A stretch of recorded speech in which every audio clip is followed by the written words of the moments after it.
constraint.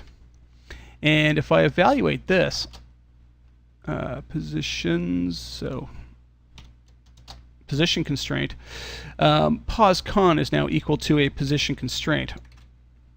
It's not on any object, it's just simply an instance of the node.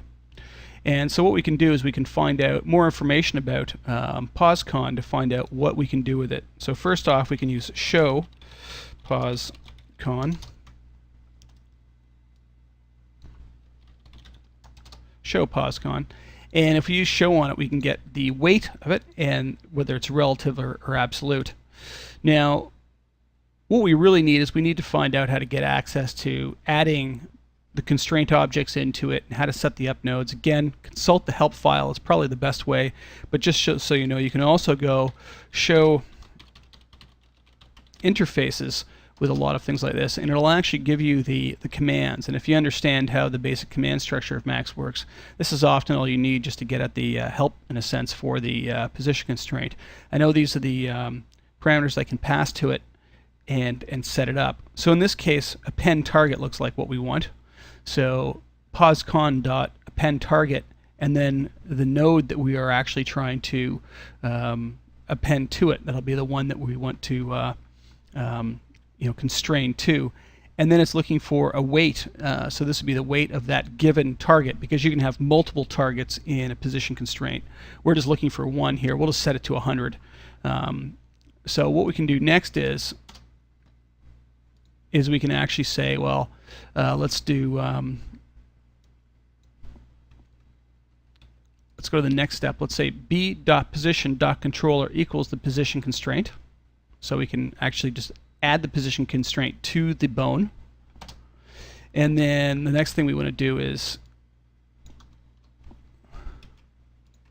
set up the targets for it. So poscon.append target and PTSI. This is the reason I've used the indexed array, is because I want to actually use the index not only to loop through the selection of bones, but also to loop through the points that I've generated ahead of time. So we know we have 1 point for every bone in our current selection, and they're currently lined up. So the first bone in the selection has a point that is equal to it, that is lined up to it, and that's the one we want to constrain to. So poscon.append target, the first point in this case, because it would be the first bone in it, the first time it's going through, and then the second joint and the third joint and the fourth joint, so on.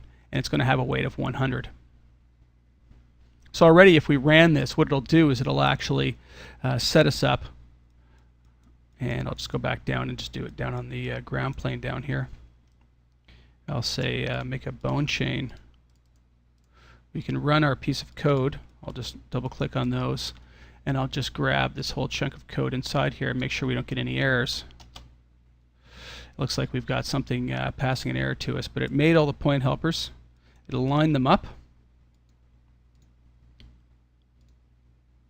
and it looks like it's actually added the points to it, and you can see that it's set them up, but there's no look at constraint on it, obviously.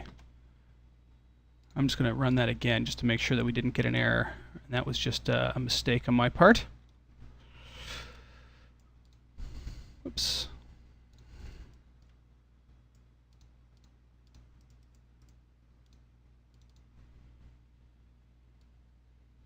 Let's just run that part, and that's okay. And then this section.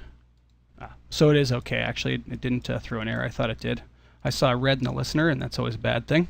So now we've got the position constraints set up. You can see that the joints don't stay pointing at their children. We need to set up look at constraints now. Now the trick with the look at constraints is that we want this joint to look at this point helper, this joint to look at this point helper. We don't want the end one to look at anything. So we actually only want to set it up in the first two. So what we're going to do is we're going to use an if statement here and set it up so that it doesn't go to the end one. So I want to say if I is less than selection.count then. So in this case, selection.count would have been 1, 2, 3. And sorry, I left an extra one there. What we want to do is we want to stop at 2 at a value of